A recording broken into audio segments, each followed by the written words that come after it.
Nuestro estudio hoy nos lleva al Salmo 3. En nuestro programa anterior terminamos el Salmo 2 y dedicamos bastante tiempo tanto a este como al Salmo 1. En el primer salmo vimos al hombre perfecto, mientras que en el segundo vimos al hombre en rebelión, la rebelión de la humanidad contra el Dios Todopoderoso y cómo todo llegará a su fin con el retorno de Cristo a este mundo. Ahora, desde el Salmo 2 hasta el próximo Salmo mesiánico, que es el 8, tenemos una verdadera escalera. Y esta es la sección, como no es el resto de los salmos, que revela que aquí hay una organización maravillosa. Es decir, que la característica más destacable en cuanto a los salmos es su arreglo sistemático. Usted puede ver esto al leerlos en continuidad. Así es que desde el Salmo 3 hasta el Salmo 8 tenemos una especie de puente. Nos gusta pensar en esto como una escalera. Uno sencillamente sigue ascendiendo hasta encontrar la pausa siguiente, que es el Salmo mesiánico, o sea, el Salmo 8.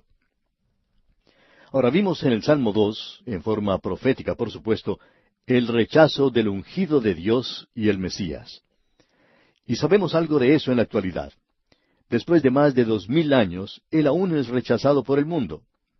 En el Salmo 8, que es el siguiente Salmo mesiánico, vamos a ver la profecía de cuando Él, que es el Hijo del Hombre, pondrá todas las cosas debajo de sus pies. Ahora estos 5 salmos que tenemos ante nosotros proveen el ligamento que une a estos 2 salmos.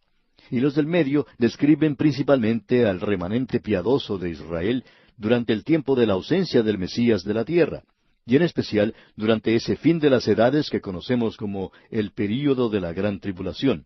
Así lo llamó el Señor Jesús mismo, el período de la gran tribulación. Tenemos aquí el registro de todas las penas, los dolores y sufrimientos, las confusiones y los problemas y sus pecados. Todo está aquí. También podemos ver aquí la confianza en Dios y las promesas de Dios. Igualmente vemos las oraciones que se elevan solicitando liberación, salvación de parte del remanente piadoso. Vamos a ver asimismo algo de los antecedentes históricos y de las circunstancias de estos salmos diferentes y por qué fueron escritos y quién los escribió. David, por supuesto, escribió la mayoría de los salmos. Vamos a ver aquí las pruebas, las aflicciones y los sufrimientos del remanente piadoso de Israel. Encontramos también aquí que todos los santos de Dios comparten en este mundo las mismas aflicciones, los mismos sufrimientos. Eso es algo común para con todas las personas piadosas, y no importa si son diferentes, dónde vivan o en qué período de la historia han vivido. Y el consuelo que se les da en estos salmos es para todos los hijos de Dios. Así es que permítanos decirlo de esta manera, amigo oyente. Aquí en estos salmos tenemos en primer lugar la experiencia personal de David. Veremos esto dentro de un momento en el Salmo 3. Luego, esa es la interpretación principal, por supuesto. Después tenemos la aplicación, y creemos que es una aplicación directa a la nación de Israel y al remanente piadoso en la gran tribulación. Pero también tenemos una aplicación al pueblo de Dios en todas partes, en cualquier época de la historia del mundo. Así es que, cuando nosotros observamos los salmos desde ese punto de vista, en realidad se convierten en algo que tiene mucho mayor significado para nosotros. Tenemos ahora ante nosotros el Salmo 3. Se le llama un Salmo de David, cuando huía de delante de Absalón su hijo. Eso nos dice mucho acerca de este Salmo. Esto es lo que David pensaba cuando huía de la ciudad de Jerusalén de su hijo. Este hijo se había rebelado contra él, y estos son los pensamientos del corazón de David. Por tanto, esto hace de este salmo algo muy real, porque es producto de la experiencia personal de este hombre. Así es que tenemos delante de nosotros la experiencia de David. Usted se da cuenta que este hombre estaba en una posición bastante difícil. Él era un proscrito, un fugitivo de su propia ciudad, que se llamaba la ciudad de David, Jerusalén, y de su propio pueblo donde era rey, porque su hijo Absalón se había rebelado contra él y estaba tratando de quitarle la vida. Absalón estaba buscando la forma de matarlo. Uno no puede sino sentir simpatía por David. Usted recuerda cuando estudiábamos la sección histórica de la Biblia, que David estaba huyendo y que el enemigo lo estaba maldiciendo, y que sus hombres valientes, aun uno de sus propios capitanes, Joab, le dijo, déjame que vaya y le clave mi lanza. Pero David dijo, no. David sabía que lo que le estaba ocurriendo en su vida era aquello que el profeta Natán había profetizado. y que todo venía de parte de Dios a causa de su pecado. Usted recuerda que David no se salió con la suya en cuanto a sus pecados. Cuando Absalón se yergue de orgullo en su corazón y levanta su mano enviciada contra su propio padre, por supuesto que uno siente simpatía por David. Ahora estamos seguros que usted recuerda lo que había dicho Natán a David allá en el segundo libro de Samuel, capítulo 12, versículo 11. Así ha dicho Jehová, he aquí yo haré levantar el mal sobre ti de tu misma casa. ¿Por qué? Porque David había pecado grandemente. Así es que ahora Absalón está al frente de esta rebelión, y este hombre David es en realidad odiado aquí sin ninguna causa. Pero Dios lo había perdonado a él por medio de su gracia, y lo había restaurado. Pero él tiene que cosechar el fruto de su pecado, y esto llega por medio de la rebelión de su propio hijo Absalón. Encontramos aquí que sus enemigos habían aumentado en gran manera porque los corazones de los hombres de Israel seguían a Absalón. En realidad eso es lo que dice la Escritura, que los corazones de los hombres iban detrás de Absalón. Él era un hombre joven y por supuesto era un político bueno e inteligente y era capaz de prometer a la gente muchas cosas que no podría cumplir. Y había muchos que se levantaron contra David. Usted recuerda que Simei fue uno que maldijo a David. Muchos se burlaban de él, y David andaba con los pies descalzos, vestido de cilicio y cenizas. Lamentándose, pasó el torrente de Cedrón, y parecía que no había ninguna clase de ayuda para él. No podía recibir nada de ninguna parte donde él se dirigía. Bueno, con estos antecedentes históricos entonces, escuchemos lo que dice David. Tenemos aquí el Salmo 3, y en el primer versículo de este salmo leemos, «Oh Jehová, cuánto se han multiplicado mis adversarios, muchos son los que se levantan contra mí». Ese clamor sale del corazón de David, y deja Jerusalén, y dice entonces en el versículo 2, «Muchos son los que dicen de mí, no hay para él salvación en Dios». O sea que Dios lo ha desamparado. Pero no es así, amigo oyente. Y gracias a Dios que hoy cuando alguien dice, yo no puedo comprender cómo Dios pudo aguantar a un hombre como David, siempre es bueno contestar a esa persona, muy bien, si Dios soportó a David de tal manera, eso quiere decir que Él puede aguantarnos a usted y a mí. Gracias a Dios que tenemos un Dios como Él. Él nos soporta a personas como nosotros y nos perdona cuando nos acercamos a Él. Pero eso no quiere decir que David no tuvo que pagar por su pecado. Por cierto que pagó. Luego dice en el versículo 2 otra vez, «Muchos son los que dicen de mí, no hay para él salvación en Dios». Y luego tenemos la palabra Sela. Ahora, ¿qué quiere decir esa palabra? Bueno, ha habido mucha discusión acerca del significado de la palabra Sela. Se menciona 71 veces en los Salmos. Creemos que los Salmos tenían un acompañamiento musical que podía ser interpretado por una orquesta y cantado por grandes coros. Sin duda que Jerusalén llegó a ser famosa por todo el mundo debido a eso. Mucha gente llegaba a la ciudad a escuchar la música y el cantar de estos salmos. Creemos que esta palabra indicaba un descanso musical. Pensamos que puede haber sido una pausa musical. Yo pienso que para usted y para mí, es decir, si usted es la clase de persona que no entiende mucho de música, esto quiere decir pare, mire, escuche. Es lo mismo que uno puede observar en algunos cruces a nivel del ferrocarril. Allí se coloca un cartel que dice, pare, mire, escuche. Y es algo saludable el hacer eso. Aun cuando usted no pueda ver que el tren se acerque, es bueno detenerse, mirar y escuchar. Hay muchas personas en la actualidad que cuando llegan a la palabra de Dios, deberían detenerse, mirar y escuchar. Y eso es lo que tenemos aquí. Ahora escuchemos lo que dice David. Probablemente allí terminaba la primera estrofa. Ahora dice en el versículo 3, «Mas tú, Jehová, eres escudo alrededor de mí, mi gloria y el que levanta mi cabeza».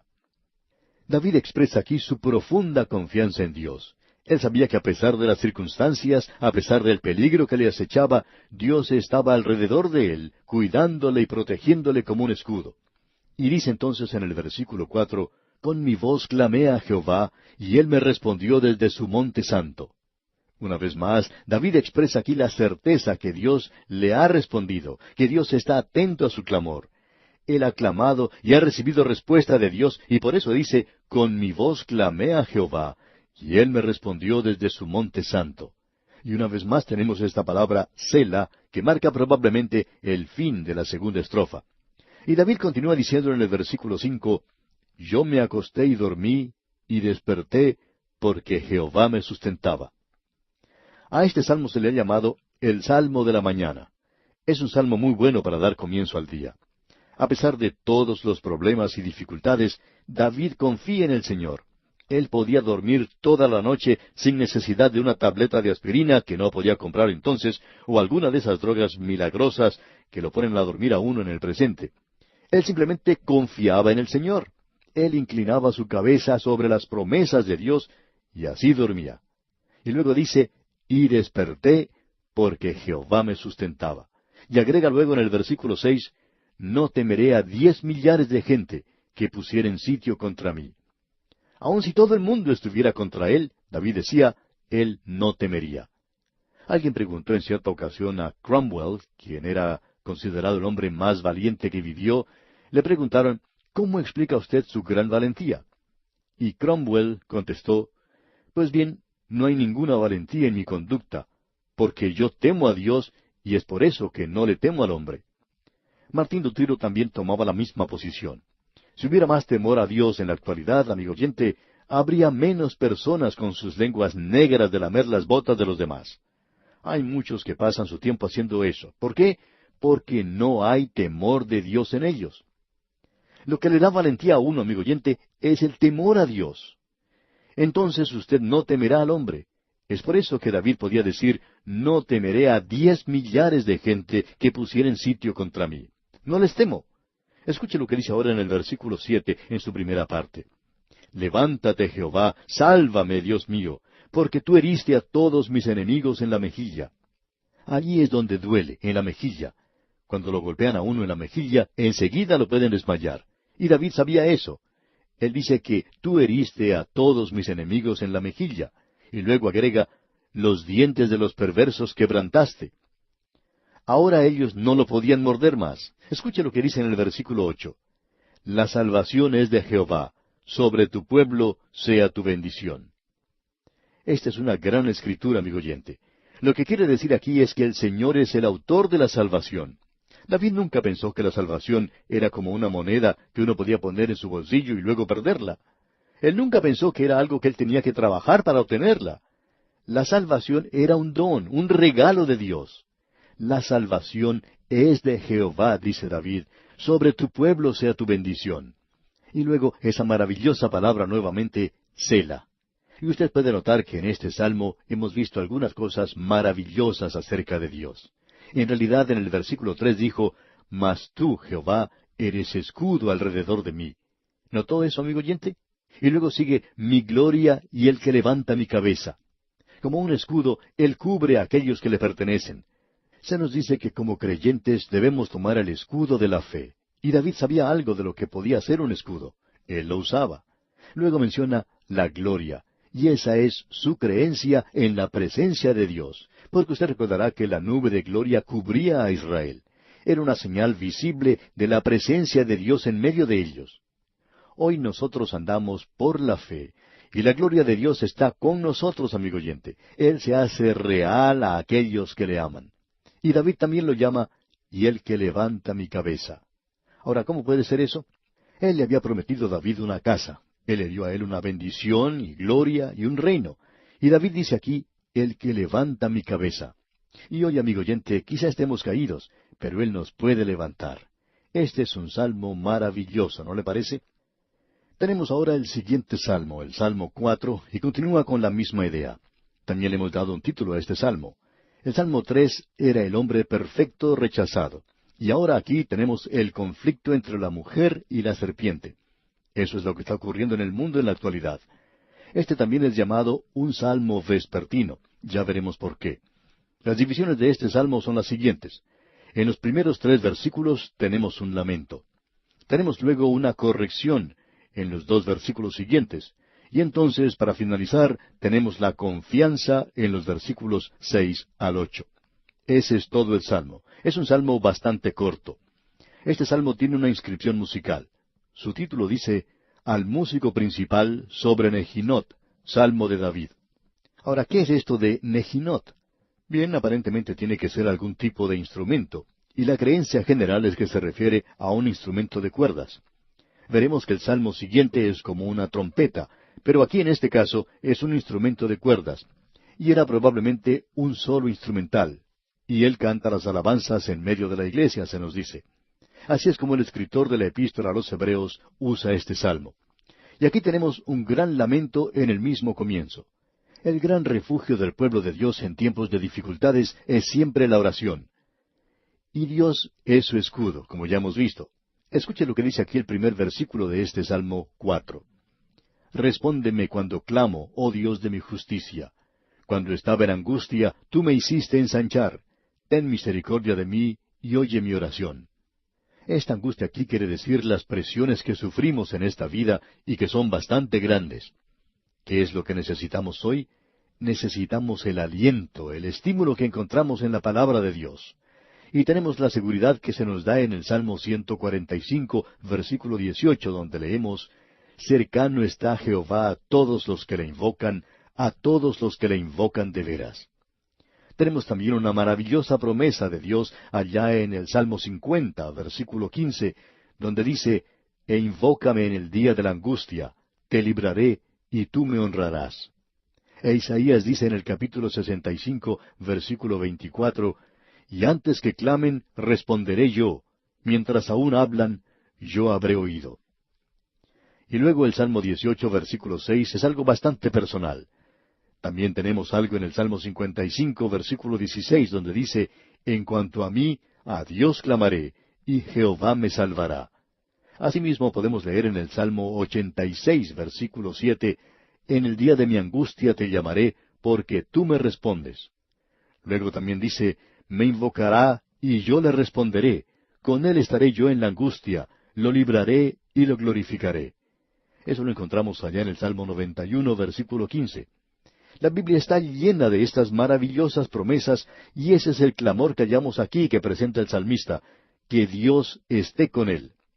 Luego dicen los versículos 2 y 3 de este Salmo 4, Hijos de los hombres, ¿hasta cuándo volveréis mi honra en infamia? ¿Amaréis la vanidad y buscaréis la mentira?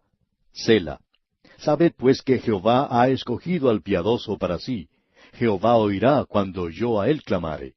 Esto es maravilloso. Dios oirá nuestra oración. Luego en este salmo tenemos la corrección que se da, y es una clase de advertencia. En el versículo 4 de este Salmo 4 leemos, Temblad y no pequéis. Meditad en vuestro corazón, estando en vuestra cama, y callad. Un poco más de temblar de lo que estamos recibiendo en la actualidad. Luego dice el versículo 5, Ofreced sacrificios de justicia, y confiad en Jehová. ¡Qué maravilloso es todo esto, amigo oyente!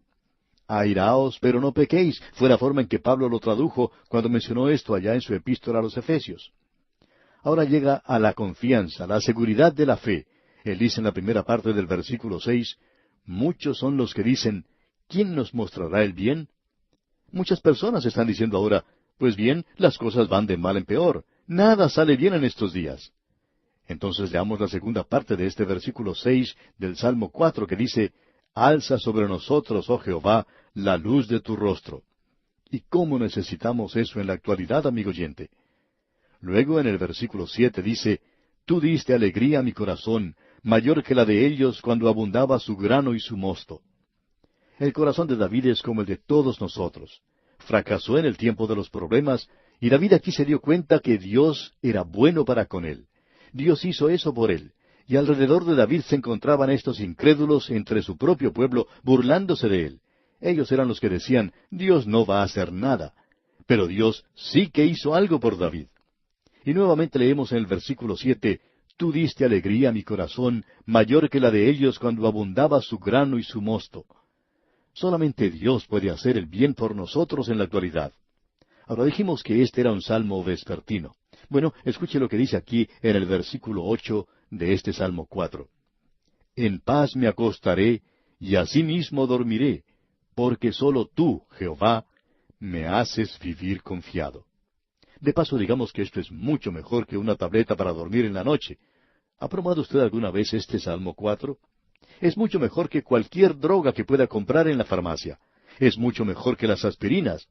¡Qué maravillosos son estos salmos para todos nosotros en la actualidad, amigo oyente! ¿Y qué significación tienen para el pueblo de Dios en el día de la aflicción? Si alguna noche, amigo oyente, usted no puede dormir porque está afligido, agobiado por algún problema, levántese y lea este Salmo 4, medite en él. De cualquier manera usted no puede dormir. Mejor es que medite en estas palabras y se dará cuenta que no hay mejor medicina que esta. Y aquí, amigo oyente, vamos a detenernos por hoy y continuaremos en nuestro próximo programa con el Salmo 5.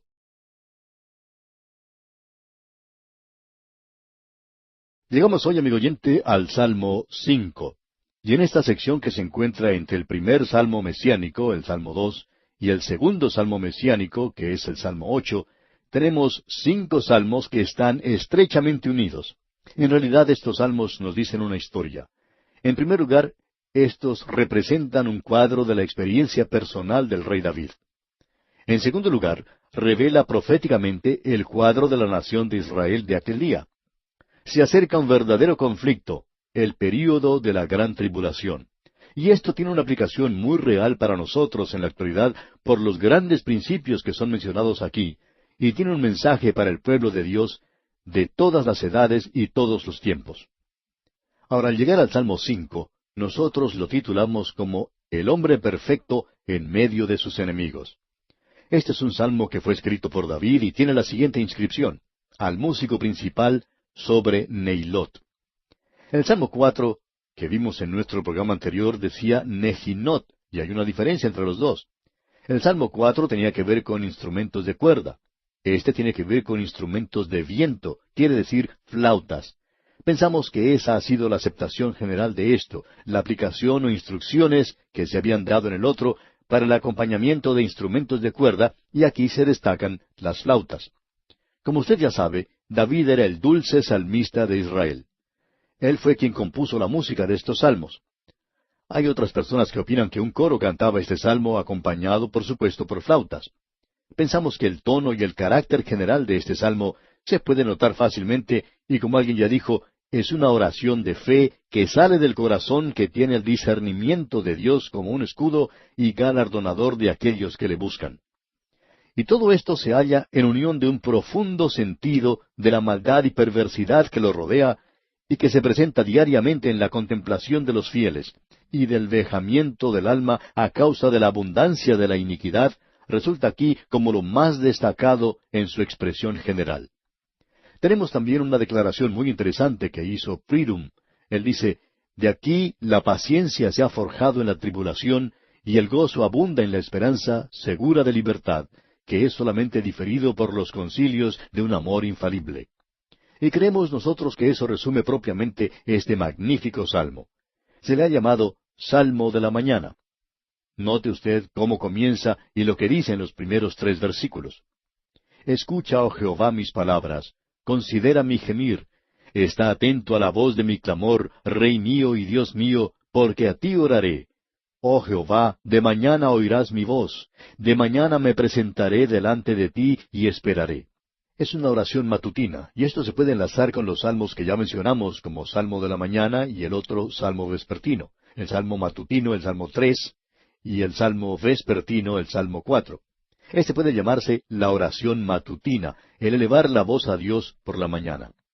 Podemos apreciar aquí que por la mañana es un tiempo muy bueno para elevar nuestro corazón a Dios en oración. Observemos ahora lo que dice este salmo en los versículos 4 hasta el 7. Porque tú no eres un Dios que se complace en la maldad, el malo no habitará junto a ti. Los insensatos no estarán delante de tus ojos. Aborreces a todos los que hacen iniquidad. Destruirás a los que hablan mentira. Al hombre sanguinario y engañador abominará Jehová. Mas yo por la abundancia de tu misericordia entraré en tu casa. Adoraré hacia tu santo templo en tu temor. Este es el consuelo que puede disfrutar el hombre piadoso. Y cuando usted observa alrededor suyo en el presente, hay muchos que se pueden sentir abatidos al ver todo el mal que les rodea, la iniquidad que existe. Es algo que lo hace sentir mal en el corazón. Pues bien, ¿cuál es el consuelo de los piadosos en días como los del presente? Bueno, aquí tenemos al salmista. El odio que él siente en su propio corazón hacia el mal revela que él está del lado de Dios. Dios también lo odia, es decir, Dios odia el mal. Así es que Dios no aprecia lo que este mundo pecador está haciendo en la actualidad. La maldad no agrada a Dios y tampoco agrada a aquellos que conocen a Dios. El mal no puede morar con él, porque Dios es su vida, y en él no hay tinieblas. Usted sabe que Habacuc lo dijo de la siguiente manera cuando el Señor le dijo que los caldeos invadirían la tierra de Dios. Habacuc dijo, «Muy limpio eres de ojos para ver el mal, ni puedes ver el agravio». Usted sabe, amigo oyente, que la maldad puede prosperar por un tiempo, pero se acerca implacablemente el día cuando traerá destrucción y vergüenza eternas a aquellos que practican las mentiras y la iniquidad. Dios ha expuesto eso con mucha, pero con mucha claridad, que se acerca un día cuando el juicio llegará contra todo esto, y que el mal de hoy no prevalecerá. Dios ha dejado eso muy en claro. Allá en el libro de Apocalipsis capítulo 21 versículo 8 dice, «Pero los cobardes e incrédulos, los abominables y homicidas, los fornicarios y hechiceros, los idólatras y todos los mentirosos tendrán su parte en el lago que arde con fuego y azufre, que es la muerte segunda». Parecería que quisiéramos asustar un poco a la gente al leer esto, y esperamos que sea una llamada de atención, porque nosotros creemos que el juicio de Dios se está acercando para este mundo. Ahora, en la primera parte del versículo 8 de este Salmo 5 leemos lo siguiente, «Guíame, Jehová, en tu justicia a causa de mis enemigos». Lo que él está diciendo aquí es que los enemigos lo estaban observando. Ellos querían que él tropezara y cayera, pero no los voy a glorificar a ellos. Por tanto, él está orando a Dios que no le deje tropezar y caer, que Dios lo guíe. Él dice en la segunda parte de este mismo versículo 8 y en la primera parte del versículo 9 también, «Endereza delante de mí tu camino, porque en la boca de ellos no hay sinceridad, sus entrañas son maldad, sepulcro abierto es su garganta». De paso, digamos que es citado también por el apóstol Pablo allá en el 3 capítulo de su epístola a los Romanos. Luego dice el salmista, «Con su lengua hablan lisonjas». Ellos son muy sueltos de lengua. Hay tantas personas así en la actualidad que no parecen saber lo que es la verdad y ciertamente nunca la dicen. Ahora los versículos 10 al 12 dicen, «Castígalos, oh Dios, caigan por sus mismos consejos, por la multitud de sus transgresiones échalos fuera, porque se rebelaron contra ti. Pero alégrense todos los que en ti confían, den voces de júbilo para siempre, porque tú los defiendes.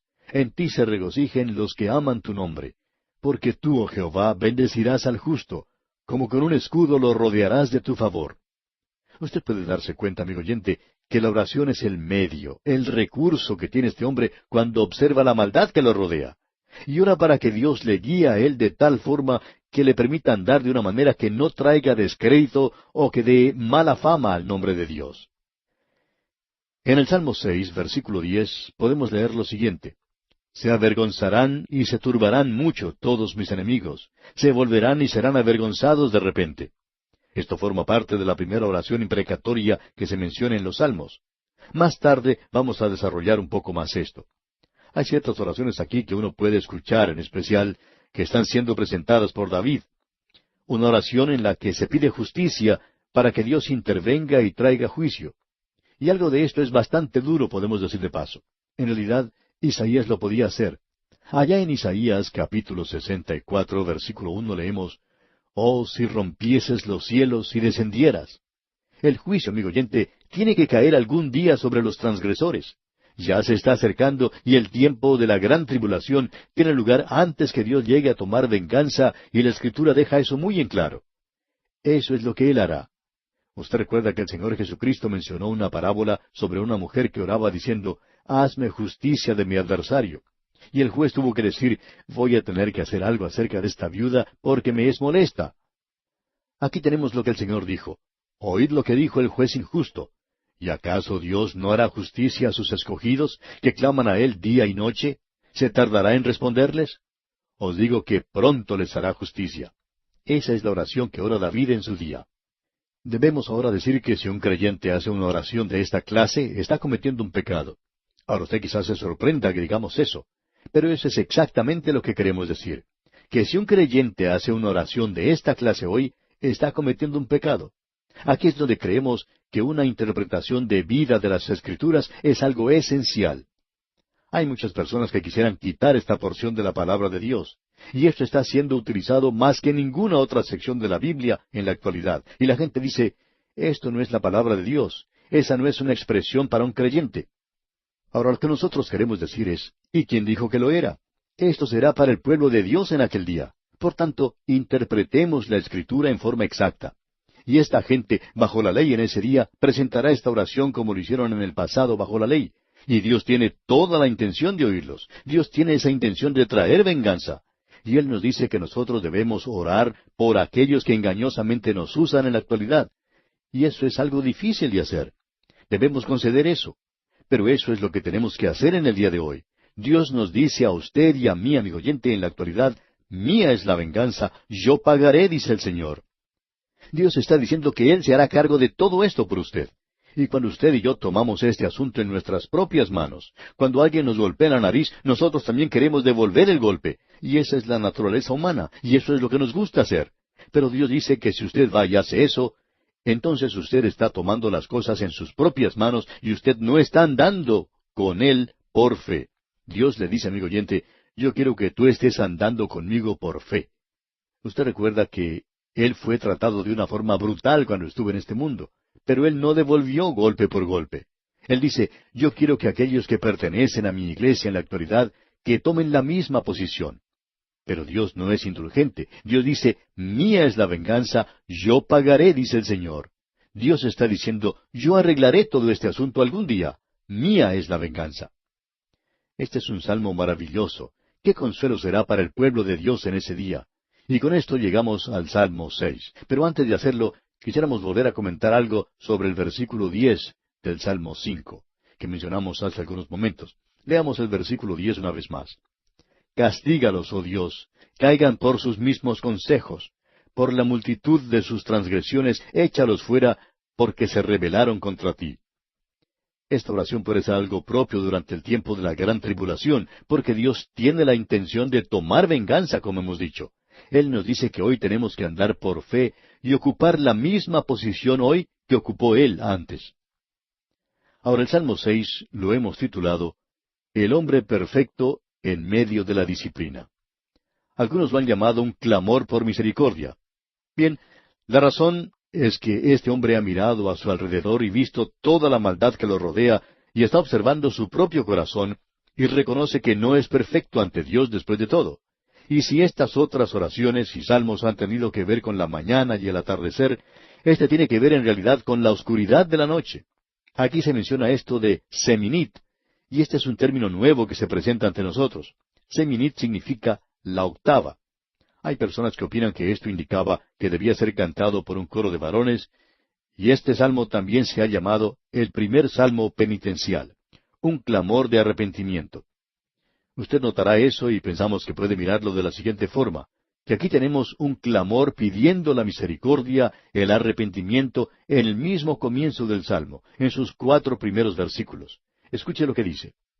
Jehová, no me reprendas en tu enojo, ni me castigues con tu ira. Ten misericordia de mí, oh Jehová, porque estoy enfermo. Sáname, oh Jehová, porque mis huesos se estremecen. Mi alma también está muy turbada. Y tú, Jehová, ¿hasta cuándo? Vuélvete, oh Jehová, libra mi alma, sálvame por tu misericordia. Usted puede ver que él aprecia su propia necesidad, y este es un clamor de arrepentimiento. Lo que tenemos ahora a continuación, comenzando en el versículo 5, es su confesión. Leamos los versículos 5 hasta el 7 de este Salmo 6. Porque en la muerte no hay memoria de ti. En el Seol, ¿quién te alabará? Me he consumido a fuerza de gemir. Todas las noches inundo de llanto mi lecho, riego mi cama con mis lágrimas. Mis ojos están gastados de sufrir, se han envejecido a causa de todos mis angustiadores. Creemos que tenemos aquí un cuadro de David. También opinamos que tenemos un cuadro del Señor Jesucristo. Tenemos asimismo un cuadro de Israel en los últimos días. Igualmente están aquí representados los creyentes en esta misma época en la que vivimos usted y yo. Es un salmo maravilloso. Es un lamento que sale de las profundidades de la desesperación pidiendo misericordia. Y sólo la misericordia nos puede salvar. Se nos dice una y otra vez en el Nuevo Testamento que el Señor Dios es rico en misericordia. Él tiene lo suficiente para usted y para mí, amigo oyente. Y estoy seguro que Él tiene que usar mucho de esa misericordia para conmigo. Pero Él tiene lo suficiente como para darle a usted también algo, amigo oyente. En realidad, Él será muy bueno porque usted y yo necesitamos mucho de esa misericordia. Se dice del Señor Jesucristo, usted recuerda, que Él era oprobio de los hombres y despreciado del pueblo, y Él podía decir allá en el Salmo 69, versículo 3, «Cansado estoy de llamar, mi garganta se ha enronquecido, han desfallecido mis ojos esperando a mi Dios». Y nuevamente en el Salmo 42, versículo 3, «Fueron mis lágrimas mi pan de día y de noche, mientras me dicen todos los días, ¿dónde está tu Dios?».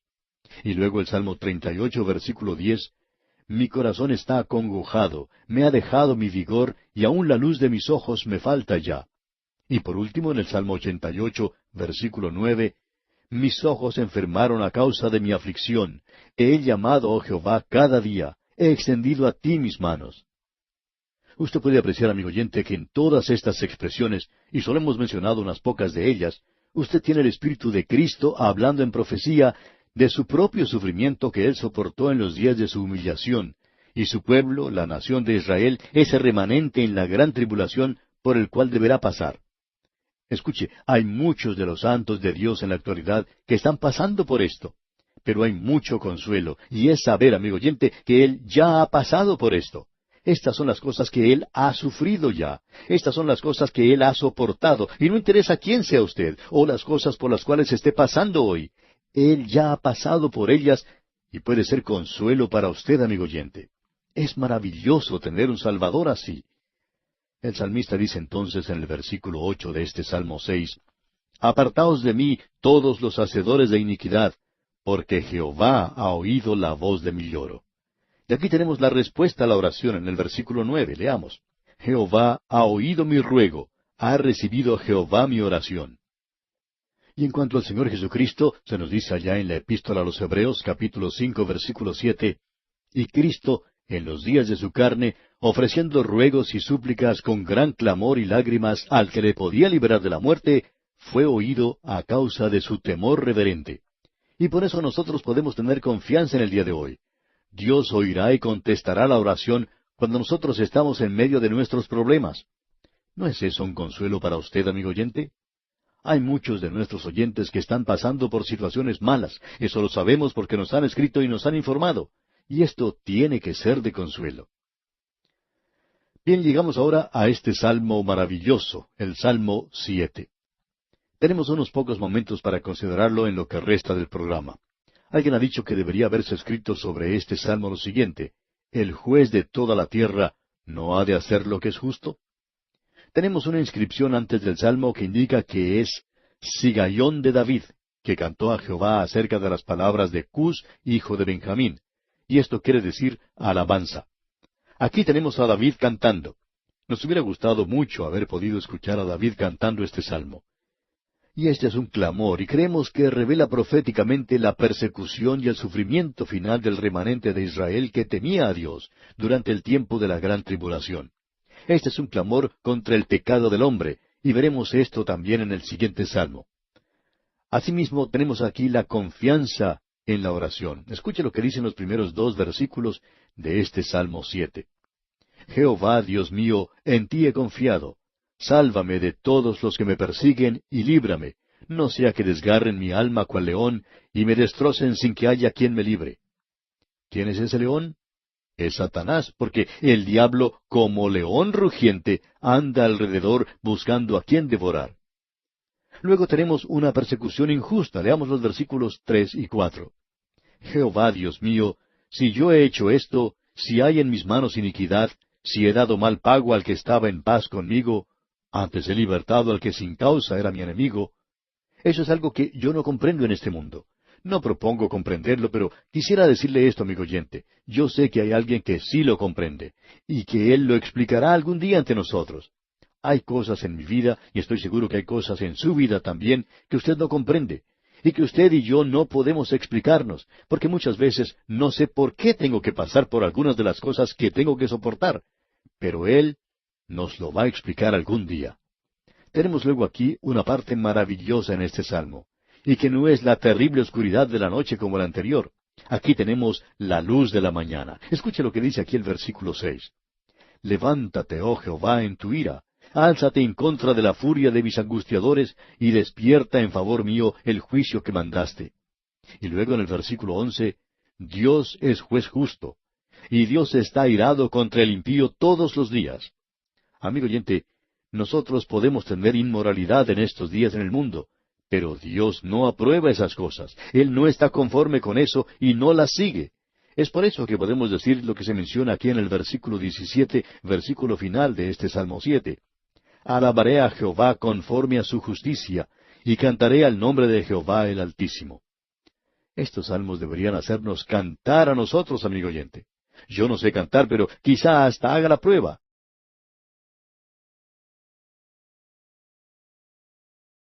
Amigo oyente, en el día de hoy llegamos al Salmo 8.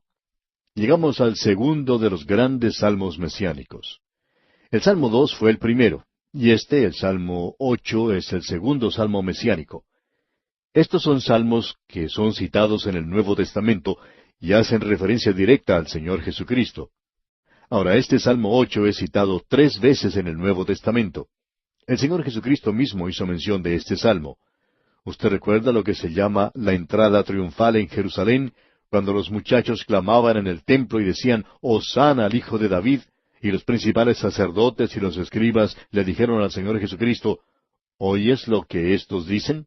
Y Jesús les dijo, «Sí, ¿nunca leísteis? ¿De la boca de los niños y de los que maman perfeccionaste la alabanza?» Eso se encuentra ya en el Evangelio según San Mateo, capítulo 21, versículo 16. Y él está citando el salmo que hoy tenemos ante nosotros. Cuando él hacía mención de la Escritura aquí, el Señor Jesucristo le estaba diciendo a ellos, sería una buena idea si ustedes leyeran la Escritura y entendieran lo que allí se está indicando. La segunda cita se encuentra en la primera epístola del apóstol San Pablo a los Corintios, capítulo 15, versículo 27, en lo que nosotros llamamos el capítulo de la resurrección. De allí se toma esta cita, porque todas las cosas las sujetó debajo de sus pies. Pues bien, es muy obvio que eso salió de este salmo, y que eso no se refiere al presente, porque veremos en un momento que el apóstol Pablo en su primera epístola a los Corintios, capítulo 15, versículo 28, dice, «Pero luego que todas las cosas le estén sujetas», no están sujetas aún, de eso estamos seguros. Pero la cita más completa se encuentra ya en la epístola a los Hebreos, capítulo 2.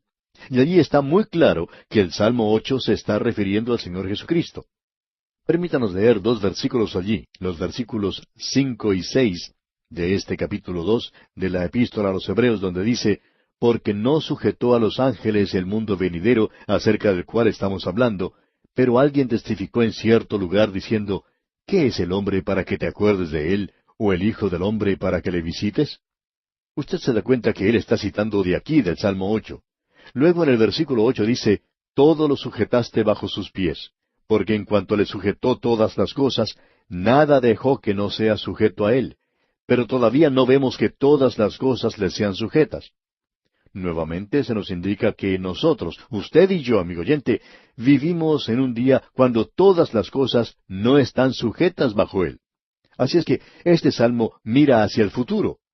En la carta a los Hebreos, capítulo 2, versículo 9, seguimos leyendo que el Salmo 8 hace una referencia directa al Señor Jesús, porque aquí leemos, «Pero vemos a aquel que fue hecho un poco menor que los ángeles, a Jesús, coronado de gloria y de honra, a causa del padecimiento de la muerte, para que por la gracia de Dios gustase la muerte por todos».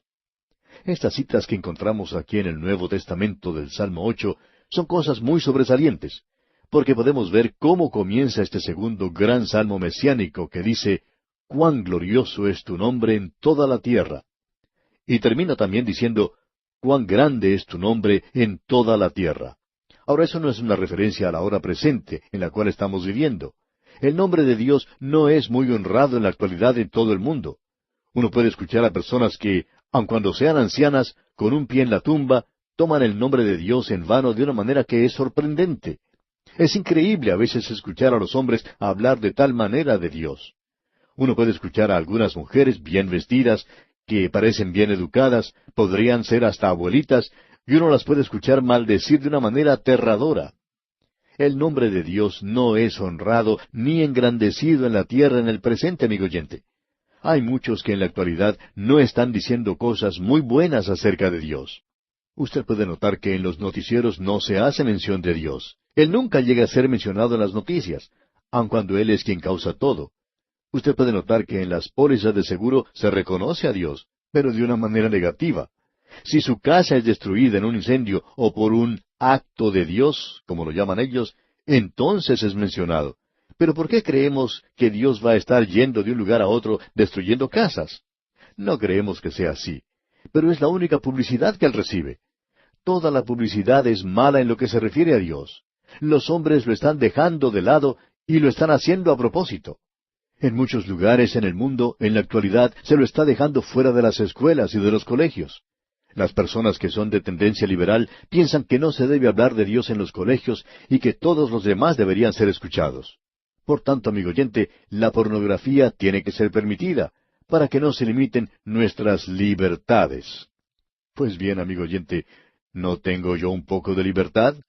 A mí me gustaría que se hiciera oraciones en los colegios para beneficio de mis hijos y mis nietos. ¿Y usted qué piensa? Yo quisiera que se pudiera orar en cualquier lugar público. También quisiera que Dios sea reconocido en todos los colegios y en las escuelas. ¿No tenemos nosotros también libertades? No, amigo oyente, el nombre de Dios no es honrado en el presente. Hace algún tiempo hubo un programa documental por la televisión sobre ciertos hombres que habían escalado el monte Everest.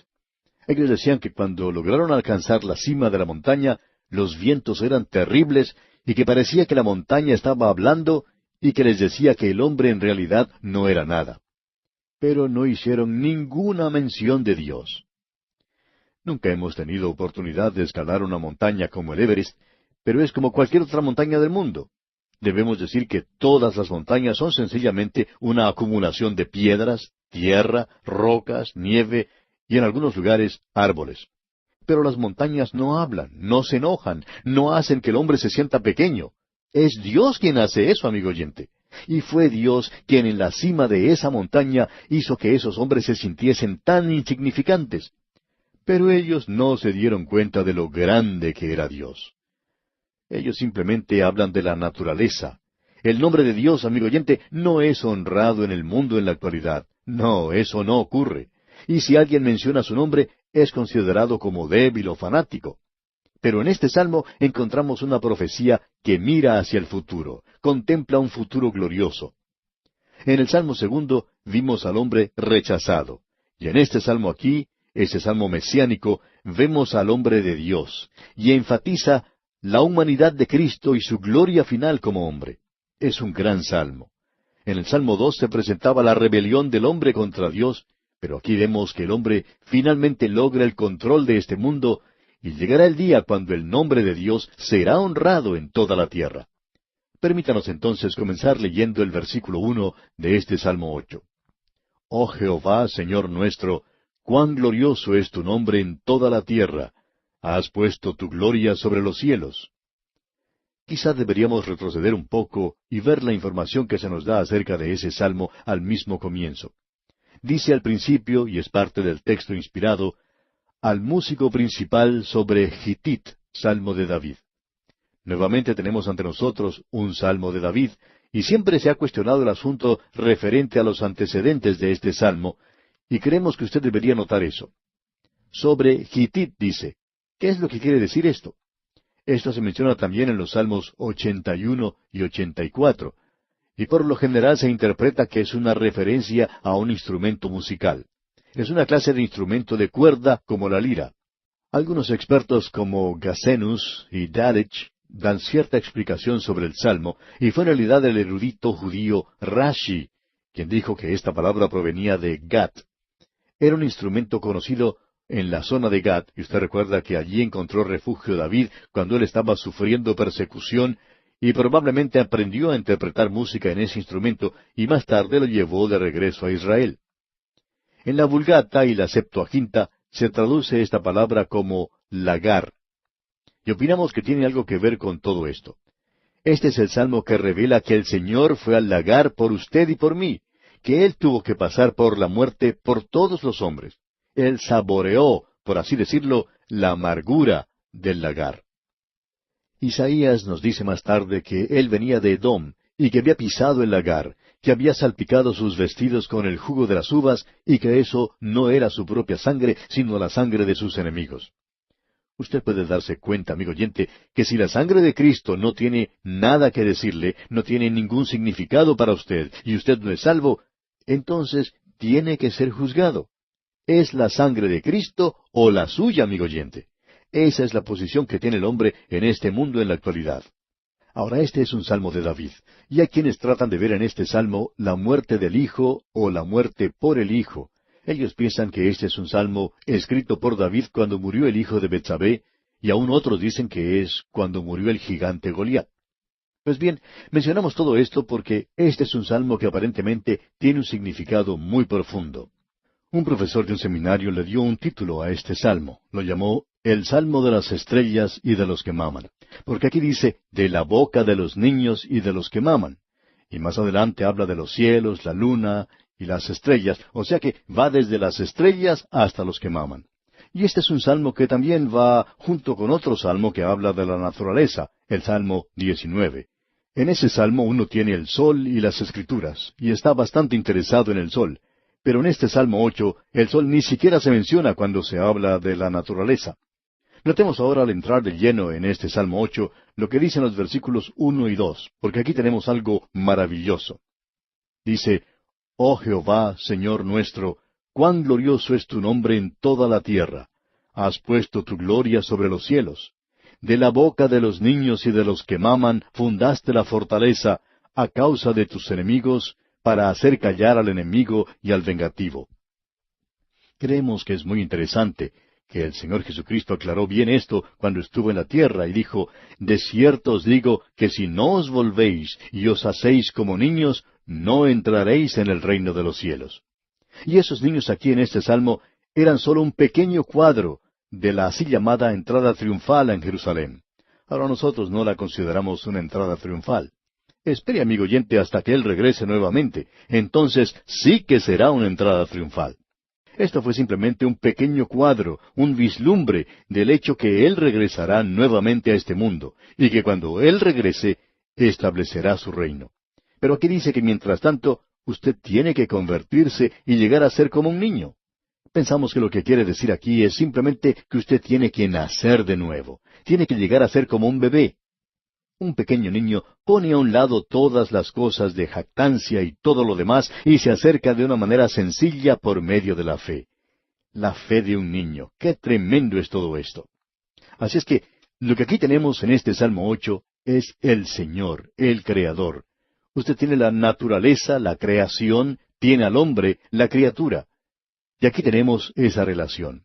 Ahora Él dice que usted tiene que convertirse en una criatura, y nuestro Señor usó eso en la así llamada entrada triunfal. Ahora en el versículo 3 de este Salmo 8 leemos, Cuando veo tus cielos, obra de tus dedos, la luna y las estrellas que tú formaste. ¿Sabe usted la razón por la cual la luna está ubicada en el lugar en que está? Pues bien, uno puede observar alguna estrella que brilla de una manera extraordinaria, y quiere decir que está ubicada en un lugar específico.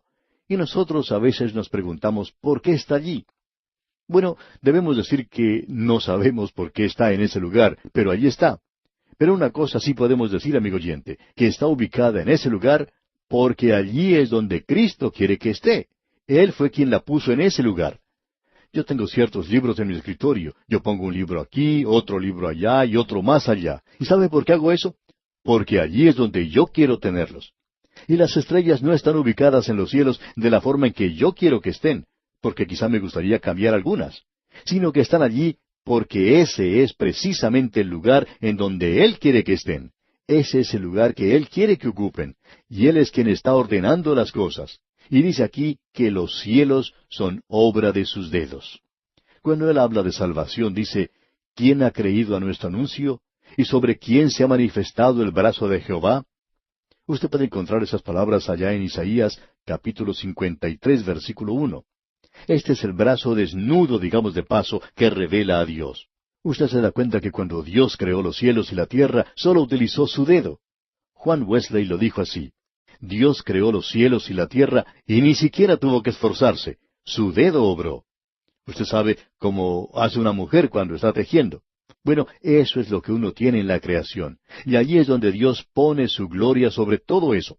Es algo que es demasiado grande para nosotros. y hay gloria en la creación. Pero nosotros no adoramos la creación, nosotros adoramos a Dios mismo. Él es el creador de ellas, y estas cosas nos hablan de su gloria, y su gloria está sobre todo esto. Luego dice en el versículo 4 de este Salmo 8, continuamos leyendo, digo, ¿qué es el hombre para que tengas de él memoria, y el hijo del hombre para que lo visites? Hay algunos que todavía están trabajando en esto. ¿Qué es el hombre? El hombre es una criatura muy complicada. Él es un ser humano, pertenece a la raza humana, y hay algunos que se están preocupando tratando de averiguar cómo es que llegó aquí. La Biblia dice que Dios nos creó y nos colocó aquí. Y luego el hombre se enredó y se empantanó y se apartó por su camino. Ya no creyó en Dios y desobedeció. ¿Y por qué tiene Dios memoria del hombre? ¿Por qué no quitarlo de una vez? ¿Por qué se acuerda del hombre Dios? ¿Por qué no quitarlo y librarse de él de una vez por todas? El hombre en la actualidad ha logrado hacer un fracaso completo de toda esta tierra. El hombre mismo es un gran fracaso. Usted sabe que a nosotros no nos gusta escuchar cosas así. Nosotros queremos más bien hablar de éxito y progreso. Y pensamos que uno de los trabajos más difíciles en el mundo tiene que ser el de un especialista en cáncer. Todas estas personas forman un grupo muy pesimista porque no tienen historias de gran éxito. Pero el hombre, la humanidad, no es lo que uno llamaría un gran éxito en esta tierra. Él es un fracaso miserable, ha arruinado este universo. ¿Qué es el hombre, dice el salmista, para que tengas de él memoria? Pues bien, le vamos a decir por qué el hombre es importante. Y continúa el salmista diciendo, y el Hijo del Hombre para que lo visites. Hace más de 2000 años Él viajó a esta tierra y murió en la cruz para hacernos saber que Él nos amaba. No nos salvó por ese amor, Él nos salvó por su gracia, porque nosotros no teníamos qué ofrecerle, nosotros no éramos dignos de ser salvos, pero Dios vino a esta tierra. No sabemos si habrá visitado algún otro planeta. Dicen ahora que Marte puede que tenga habitantes, y puede que sí sea, pero eso no nos preocupa. Lo que sabemos de veras, de seguro, es que Él no estuvo allí en una cruz. Él vino a este mundo, amigo oyente, a este mundo en el cual usted y yo vivimos para cumplir ese propósito. Luego dice en el versículo 5, le has hecho poco menor que los ángeles, y lo coronaste de gloria y de honra. Usted se da cuenta que cuando el Señor Jesús aparecía en el Antiguo Testamento, se presentaba como el ángel del Señor, pero cuando llegó a Belén, Él lo hizo de una manera mucho más inferior, más humilde que esa. En la primera parte del versículo 6 dice, le hiciste señorear sobre las obras de tus manos. Pero el hombre perdió eso. El hombre ya no tiene control sobre su universo en el presente. La ciencia pensaba que tenía todo bajo control, pero ahora nos hemos dado cuenta que la ciencia ha contaminado todo más bien, y parecería que esta tierra va a llegar a ser un gran basural. La ciencia lo hizo de esa manera. Así es que, amigo oyente, si usted ha estado adorando a la ciencia, es mejor que salga pronto de ese basural y se busque otro Dios. Leamos ahora todo el versículo 6. Le hiciste señorear sobre las obras de tus manos, todo lo pusiste debajo de sus pies. Pero eso no ha ocurrido aún. Hay que esperar a que regrese el Señor. Continuemos con los versículos 7 y 8. Ovejas y bueyes, todo ello, y asimismo las bestias del campo, las aves de los cielos y los peces del mar, todo cuanto pasa por los senderos del mar. Dios lo hizo todo. Él es el Creador. Este universo muestra las cosas invisibles y las cosas que se pueden ver. Él hizo los peces del mar, Él hizo las estrellas, Él lo hizo a usted, me hizo a mí. Él es el Creador. Pero algún día, quizá no hoy, ocurrirá lo que leemos en el versículo 9. Oh Jehová, Señor nuestro, cuán grande es tu nombre en toda la tierra. No vemos eso hoy, amigo oyente. Y usted y yo vivimos en la actualidad en un universo que está quejándose, lamentándose en el dolor, esperando la redención. Pero Dios está sobre todas las cosas de la creación. Él ha colocado su gloria sobre los cielos. Y allá arriba se encuentra hoy ese hombre que vino aquí a este mundo. Nació en Belén y hay una gloria hoy allí y contemplamos la gloria del Señor Jesucristo. Y creemos, amigo oyente, que únicamente por medio de la fe se le puede ver. Él está sentado a la diestra de Dios. Por tanto, como dice el apóstol Pablo en su segunda epístola a los Corintios, capítulo 3, versículo 18, por tanto, nosotros todos, mirando a cara descubierta, como en un espejo, la gloria del Señor, somos transformados de gloria en gloria en la misma imagen, como por el Espíritu del Señor. Y también el apóstol Juan en su primera epístola, capítulo 3, versículo 2, dice, Amados, pero sabemos que cuando Él se manifieste, seremos semejantes a Él, porque le veremos tal como Él es. Ah, qué futuro glorioso existe para el Hijo de Dios. Este es un salmo verdaderamente maravilloso. Amigo oyente, hemos estado parados hoy a las orillas de este glorioso salmo que canta las alabanzas de mi Salvador. Y esperamos que la consideración que hemos hecho de él haya proporcionado abundante bendición a su alma. Y aquí, amigo oyente, vamos a detenernos por hoy porque nuestro tiempo toca ya a su final. Dios mediante, en nuestro próximo programa, comenzaremos nuestro estudio del Salmo 9.